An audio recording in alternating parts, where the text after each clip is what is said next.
Hello everyone. Today we are dealing with the poem Sea Fever by Jhon Masefield. John Edward Masefield was born on 1st June 1878, was an English poet and writer and poet laureate from 1930 until his death in 1967. Among his best known work are the children's novel The Midnight Fog and the Box of Delights and the poem Everlasting Mercy and the Sea Fever. So the poem is Sea Fever. The title of the poem, Sea Fever, is interesting to take note of. In the title, the term fever refers to the nervous excitement in the speaker's heart while he thinks about life on the sea. It is like a pleasurable disease that he does not want a cure of. He badly wants to live his life with this enormous sickness for the sea. Through the title, Masefield gives a hint to this idea. If one goes through the entire text, one can understand it is the essence of the poem. The way Masefield persona describes life on the sea by providing vivid imagery of the surroundings highlights his love for the adventurous life of sailors as well as the sea. This bonding incites the longing in his heart. By analyzing the poem Sea Fever begins with the speaker's wish to go to the sea. He uses the term must in order to reflect a sense of urgency or importance. It means he somehow needs to go there to keep. The nervous excitement concerning the sea is referred to in the title. In the first line, he talks about going to the lonely sea and the sky. It seems without his presence, the sea feels lonely. If he is not there, who will bring its beauty to the least? This first thirst of sea fever cannot keep him ashore. He clarifies his wish in the following line. All he asks for is a tall ship to sail through, the pop star to guide him throughout the journey. This section, though, seems simple, hints at a deeper philosophical idea. And it concerns spirituality. Here, the ship personified as a lady is the one who helps the speaker to sail through, while the pole star, a symbol of constancy and permanence, acts as a guide. He can get spiritual fulfillment if both of them are with him.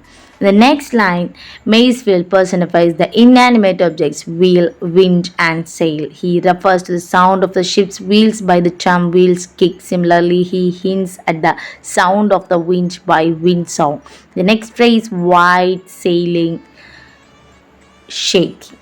White sails shaking depicts how the sail trembles in the wind.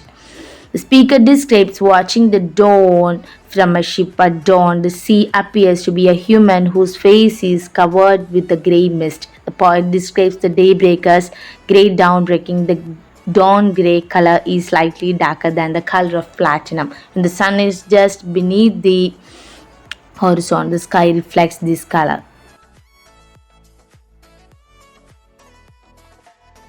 By referring to the second stanza begins with the refrain of the phrase I must down to the sea again. Masefield uses this repetition in order to portray the speaker's state of mind. He badly wants to go down to the sea anyhow as the running tide calling him. The running tide is a reference to the sound of sea waves. According to the speaker, it is a wild kind of call that his listener cannot deny. Here, the term wild reflects the untamed nature of the sea. It is boundless, carefree, and mighty. The same echoes in its sound hearing, which the speaker cannot help but go to the sea. Besides, the sound is so clear and powerful that it has the ability to stir his spirit. When one's soul gets incited, nothing can stop him from going to the source of the stimulus. In the following lines, he elaborates on the thing he misses while staying ashore. These things include a windy day that favors the sailors and the white clouds that fills his heart with peace. Moreover, he asks the spray of seawater on his face and the sea spume and the crying of seagulls. Spume means froth or fume that is found in sea waves.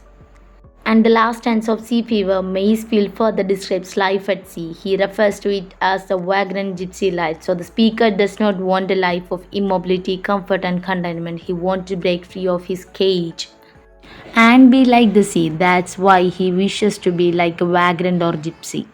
Like them, he does not want to stay in one place forever. He wants to explore, unravel, and wonder about the beauty of the sea.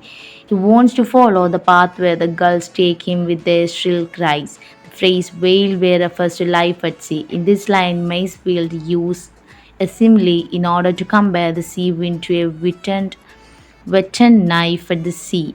The wind blows so fast that it feels like a sharpened knife. In the next line, he asks for a happy tale told by laughing a fellow rover. Rover means a sailor who wanders on the sea. Through this line, the poet alludes to the story he heard while he was on the ship. In the last line, the speaker says that he wants a quiet sleep and sweet dreams after the long journey is over. Until then, he does not want to sleep. Here, sleep is a metaphorical reference to death. By using this metaphor, the poet describes his attachment to the sea. So, this is all about today's class. So, I hope you all are understand the section. Thank you.